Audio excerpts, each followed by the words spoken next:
Hi friends, வணக்கம். Welcome back to Srinivasam சமையல். இன்னைக்கு வீடியோவில் chocolate ganache butter cream cake எப்படி செய்யலான்னு பார்க்கலாம்.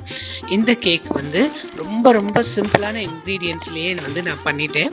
அதனால இதை உங்கள் கூட நான் ஷேர் பண்ணிக்கலான்னு நினைக்கிறேன்.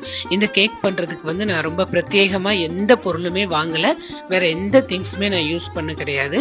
வாங்க இன்னைக்கு வீடியோவில் chocolate ganache butter cream cake எப்படி செய்யலான்னு பார்க்கலாம். அதுக்கு ஒரு ஜாரில் அரை கப் அளவுக்கு சர்க்கரை எடுத்துக்கோங்க. இது 125 கிராம் அளவு. இப்போ இந்த சர்க்கரையை பவுடர் சுகராக பண்ணிக்கிடணும். மிக்சியில் நல்லா அரைச்சிட்டு வச்சுக்கோங்க. அது கூடவேவும் 1/4 கப்புக்கும் குறைவாக எண்ணெய் எடுத்துக்கோங்க. இப்போ இந்த எண்ணெய் நம்ம சமையலுக்கு பயன்படுத்துகிற எந்த எண்ணெயானாலும் இருக்கலாம், வாசனை இல்லாத எண்ணெயாக பார்த்துக்கோங்க. அது கூடவேவும் ஒரு அரை கப் அளவுக்கு தயிர் சேர்த்துக்கோங்க. தயிர் நல்லா ஃப்ரெஷ்ஷாக இருக்கணும். இது 125 கிராம் அளவு இருக்குது. அது கூடவேவும் 1 டேபிள் ஸ்பூன் அளவுக்கு தண்ணி சேர்த்துக்கோங்க. 1 டேபிள் ஸ்பூன் அளவுக்கு வெனிலா எசன்ஸ் சேர்த்துக்கோங்க. இப்போ இதை நல்லா இந்த மாதிரி க்ரீமி கன்சிஸ்டன்சியில் நல்லா மிக்சியில் பிளெண்ட் பண்ணிட்டு வந்துருங்க. இந்த மாதிரி பதத்தில் இருக்கணும். இப்போ இந்த மாதிரி ஒரு பவுலில் நம்ம கேக் பேட்டர் செய்ய போகிறோம். 1 கப் அளவுக்கு மைதா எடுத்துக்கோங்க. இது 250 கிராம். அது கூட வெறும் 1 டேபிள் ஸ்பூன் அளவுக்கு பேக்கிங் பவுடர் எடுத்துக்கோங்க. 1/4 டேபிள் ஸ்பூன் அளவுக்கு பேக்கிங் சோடா எடுத்துக்கோங்க. எடுத்துட்டு இதை நல்லா இந்த மாதிரி மிக்ஸ் பண்ணிடுங்க. இதெல்லாம் ஒன்றா கலந்துட்டு இந்த மாதிரி நல்லா மிக்ஸ் பண்ணிடுங்க. இப்போ இது கூடவேவும் நம்ம அரைச்சி வச்சிருந்த அந்த வெட் இன்க்ரீடியன்ஸ் எல்லாத்தையும் மிக்ஸ் பண்ணிட்டு ஒரு ஸ்பேச்சுலா இல்லாட்டி ஒரு விஸ்க் வச்சு ஒரே டைரக்ஷன்ல இந்த மாதிரி மிக்ஸ் பண்ணுங்க. நீங்க ஒரு வேளை ஸ்பேச்சுலா யூஸ் பண்றீங்கன்னா கட் அண்ட் ஃபோல்டு மெத்தட்ல மிக்ஸ் பண்ணுங்க. விஸ்க் யூஸ் பண்றீங்கன்னா ஒரே டைரக்ஷன்ல மிக்ஸ் பண்ணுங்க. இந்த மாதிரி கன்சிஸ்டன்சில இருக்கணும் மாவு. இப்போ இது ஒரு சின்ன டிஃபன் பாக்ஸில் ஒரு பட்டர் பேப்பர் இந்த மாதிரி போட்டுக்கோங்க. இந்த பட்டர் பேப்பர் எப்படி வீட்டில் பண்ணுறதுன்னு நான் லிங்க் கொடுத்துருக்கிறேன் டிஸ்கிரிப்ஷனில். நீங்கள் தேவைப்பட்டுச்சுன்னா செக் பண்ணிக்கோங்க. இப்போ இது கூட இந்த பாக்ஸில் நீங்கள் கேக் பேட்டர் எல்லாத்தையும் சேர்த்துருங்க. இப்போ நான் இந்த கேக் ப்ரிப்பரேஷனில் பார்த்தீங்கன்னா எல்லாமே நம்ம வீட்டில் இருக்கக்கூடிய சாதாரண பொருட்கள் வச்சு தான் நான் பண்ணியிருக்கிறேன். இந்த மாதிரி நல்லா டேப் பண்ணிங்கன்னா அடியில் அழகாக போய் செட் ஆயிரும். ஏர் பபிள்ஸ் எதுவுமே இருக்காது. ஒரு குக்கரில் இந்த மாதிரி ஒரு ஸ்டாண்ட் போட்டுட்டு ப்ரீ ஹீட் பண்ணிக்கோங்க. குக்கரை 10 மினிட்ஸுக்கு இந்த மாதிரி உள்ளே வச்சுட்டு அந்த சுவர்களை தொடாமல் இருக்கிற மாதிரி பார்த்துக்கோங்க. இப்போ இது நல்லா பேக் ஆகட்டும். 40லேருந்து 45 நிமிஷம் வரைக்கும் பேக் ஆகட்டும். இப்போ நம்ம சாக்லேட் கனாஷ் தயார் பண்ணிடலாம். அதுக்கு ஒரு மிக்சி ஜாரில் அரை கப் அளவுக்கு சர்க்கரை எடுத்துக்கோங்க. இது 125 கிராம். இதை நல்லா மிக்சியில் அரைச்சிட்டு பவுடர் சுகராக ஆக்கிக்கோங்க. இப்போ அது கூடவேவும் 1/4 கப்புக்கும் குறைவாக கொக்கோ பவுடர் சேர்த்துக்கோங்க. அது கூடவேவும் பவுடர் சுகரை சேர்த்துக்கோங்க. அது கூடவேவும் 1 டேபிள் ஸ்பூன் அளவுக்கு கார்ன்ஃப்ளவர் சேர்த்துக்கோங்க. 1.5 டேபிள் ஸ்பூன் அளவுக்கு கார்ன்ஃப்ளவர் சேர்த்துட்டு 1 கப் அளவுக்கு தண்ணி இதை சேர்த்துட்டு இந்த கலவையை நல்லா நீங்க மிக்ஸ் பண்ணிருங்க. இந்த கொக்கோ பவுடர் எல்லா சூப்பர் மார்க்கெட்ல பலசரக்கு கடைகள்லயும் நமக்கு கிடைக்கும். இது எல்லாத்தையும் இந்த மாதிரி நல்லா கலந்து வச்சுக்கோங்க. இப்போ இது கூடவேவும் 1 டேபிள் ஸ்பூன் அளவுக்கு நெய் சேர்த்துக்கோங்க.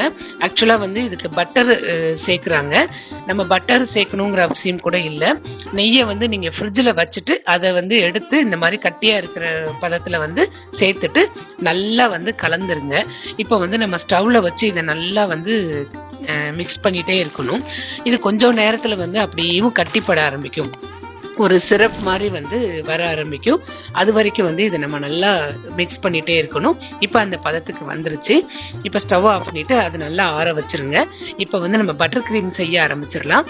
அதுக்கு 165 கிராம் அளவுக்கு சர்க்கரை எடுத்துட்டு பவுடர் சுகரா ஆக்கி வச்சுக்கோங்க. அது கூடவேவும் ஒரு பவுல்ல 3 டேபிள் ஸ்பூன் அளவுக்கு இந்த மாதிரி நெய் எடுத்து சேர்த்துக்கோங்க. இந்த நெய் நான் ஃப்ரிட்ஜில் வச்சதுனால நல்லா கட்டியா இருக்குது. பட்டர் க்ரீம் செய்யறதுக்கு பட்டருக்கு பதிலாக நம்ம நெய் யூஸ் பண்ணலாம். அப்படி நெய் யூஸ் பண்றப்ப நம்ம அந்த நெய்யை ஃப்ரிட்ஜில் கொஞ்ச நேரம் வச்சுட்டு நல்லா கட்டி ஆனதுக்கு அப்புறமா நம்ம எடுத்து பயன்படுத்துறப்ப அந்த பட்டர்ல கிடைக்கக்கூடிய அதே டெக்ஸ்சர் நமக்கு கிடைக்கும். இதுக்கு நம்ம பட்டர் சேர்க்கணுங்கிற அவசியம் இல்லை, நெய்யிலேயே செய்ய முடியும். இந்த மாதிரி நல்லா ஸ்பூனால நல்லா மசிச்சுக்கோங்க. இதை வந்து கையால் நல்லா வந்து நீங்கள் அப்படியும் பீட் பண்ணிகிட்டே இருங்க. இதுக்கு வந்து நம்மளுக்கு ஒரு பீட்டர் வேணும் அப்படிங்கிற அவசியம் கிடையாது. ஒரு ஸ்பூனாலே கூட நம்ம நல்லா பண்ணிக்க முடியும். இந்த மாதிரி கொஞ்ச நேரத்தில் அப்படியே ஒயிட் கலரில் அது க்ரீமி கன்சிஸ்டன்சிக்கு வந்து வந்துடும். அதுக்கப்புறமா வந்து நம்ம அரைச்சி வச்சுருந்த பவுடர் சுகர் எல்லாத்தையும் வந்து 2 ஸ்பூனாக போட்டு நம்ம அப்படியே நல்லா வந்து மிக்ஸ் பண்ணிக்கிட்டே இருக்கணும். இப்படி கொஞ்ச நேரம் மிக்ஸ் பண்ண இந்த பட்டர் க்ரீம் பார்த்தீங்கன்னா நல்லா அப்படியே ஃப்ளஃபியாக வந்து வர ஆரம்பிச்சிடும். பாருங்கள், இப்போ பாத்திரத்தை நான் கவுத்துறேன், அதுலேருந்து கொஞ்சம் கூட அந்த க்ரீம் வந்து விழாது. அந்த அளவுக்கு வந்து ஸ்மூத்தாகவும் ஃப்ளஃபியாகவும் ஆயிரும். இந்த மாதிரி பதம் வர்ற வரைக்கும் நம்ம கையால் நல்லா வந்து பீட் பண்ணிக்கிறணும். இதுக்கு எந்த விதமான பீட்டருமே நான் பயன்படுத்தலை. இப்போ பாருங்கள், கொஞ்சம் கொஞ்சமாகவும் நம்ம எடுத்து வச்சிருந்த எல்லா பவுடர் சுகரையும் மிக்ஸ் பண்ணி இந்த மாதிரி பதத்தில் நம்ம பீட் பண்ணிக்கணும். பாருங்கள், அந்த மாதிரி ஸ்டிஃபான பீக்ஸ் இருக்கிற மாதிரி நம்ம என்ன பண்ணிக்கணும், நல்லா பீட் பண்ணி வச்சுக்கணும். இப்போ நம்ம கேக் பார்க்கலாம் வெந்துருச்சான்னு. டைம் ஆயிடுச்சு, 45 மினிட்ஸ் ஆயிடுச்சு. இப்போ பாருங்க, கேக் நல்லா வந்து மேலே எழுந்து வச்சு வந்துருச்சு. இப்போ இந்த மாதிரி ஒரு ஸ்டிக்கை வந்து நீங்கள் விட்டு பார்த்தீங்கன்னா அதில் மாவு எதுவுமே ஒட்டாமல் இருக்கணும்.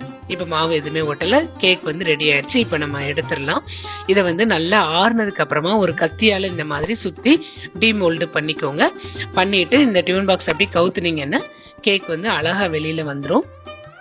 இப்போ பாருங்க, சூப்பராக ரெடி ஆயிடுச்சு. அப்படியே அந்த பட்டர் பேப்பரை வந்து எடுத்துருங்க. நம்ம அழகா வந்து ஒரு பேசிக்கான ஒரு கேக் வந்து நம்ம பண்ணிட்டோம். இப்போ இந்த கேக்கில் வந்து நம்ம இஷ்டத்துக்கு நம்ம எதுவுமே டெக்கரேட் பண்ணிக்க முடியும். இப்போ இந்த சாக்லேட் கெனான்ஸ் வந்து நல்லா ஆறிடுச்சு, கேக்கும் நல்லா ஆறிடுச்சு. இப்போ வந்து கேக் மேலே வந்து இதை அப்படியும் போர் பண்ணிடுங்க. பொதுவாக சாக்லேட் கெனான்ஸ் வந்து பைப்பிங் பண்ணுறதுக்கும் இல்லை ஏதாவது ஸ்ப்ரெட் பண்ணுறதுக்கும் வேற ஏதாவது டோனட் மஃபின்ஸ் மேலே டெக்கரேட் பண்ணுறதுக்கும் பயன்படுத்துவாங்க. இப்போ இந்த கேக் மேலே ஃபுல்லாக நான் வந்து ஸ்ப்ரெட் பண்ணிட்டேன். இந்த மாதிரி ஸ்ப்ரெட் பண்ணுறதுக்கு முன்னாடி இதை நீங்கள் நல்லா ஆற வச்சிடணும். அது வந்து ரொம்ப ரொம்ப முக்கியம். சூடாக வந்து ஊற்றிடக்கூடாது. இப்போ நான் ஒரு ஸ்பேச்சுலா கூட யூஸ் பண்ணலை, சாதாரண ஒரு கரண்டியால் தான் வந்து நான் யூஸ் பண்ணுறேன். இப்போ வந்து நம்ம இந்த பட்டர் க்ரீமை செஞ்சதுக்கு அப்புறமா இதை ஃப்ரிட்ஜில் வச்சிடணும். கேக்கை டெக்கரேட் பண்ணுறதுக்கு சமயத்தில் தான் வந்து வெளியே எடுக்கணும், இல்லாட்டி அப்படியே ஒரு மாதிரி மெல்ட் ஆன மாதிரி ஆயிரும். இப்போ தான் நான் வெளியே எடுத்திருக்கேன்.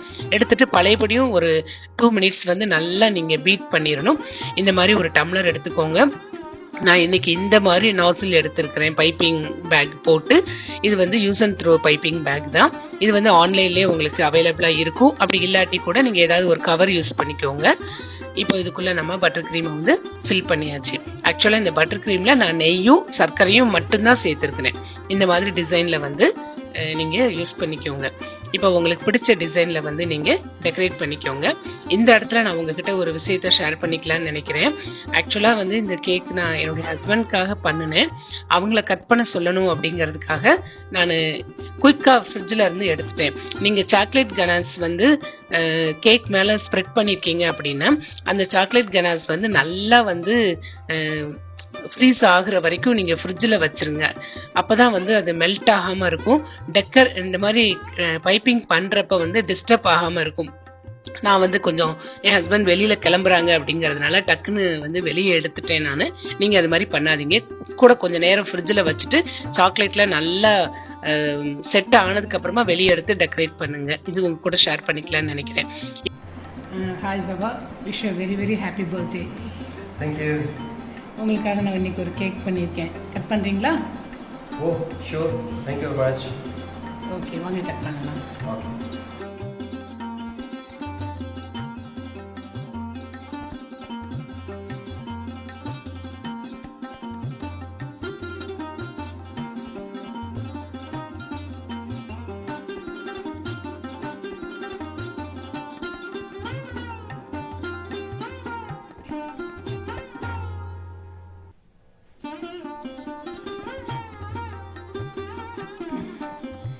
நல்லா இருக்கா?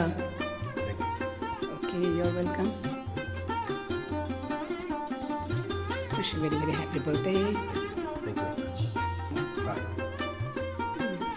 கண்டிப்பாக இந்த கேக்கை வந்து நீங்கள் ட்ரை பண்ணுங்க. திங்ஸ் வச்சேவும் நம்ம அழகாக இந்த மாதிரி பர்த்டே கேக்ஸ் வந்து ப்ரிப்பேர் பண்ணிட முடியும். இந்த வீடியோ உங்களுக்கு பிடிச்சிருந்துச்சுன்னா மறக்காமல் ஸ்ரீனிவாசம் சமையலுக்கு சப்ஸ்கிரைப் பண்ணுங்கள். தினம்தோறும் திருமண விருந்து உங்கள் ஸ்ரீனிவாசம் சமையலில். தேங்க்யூ.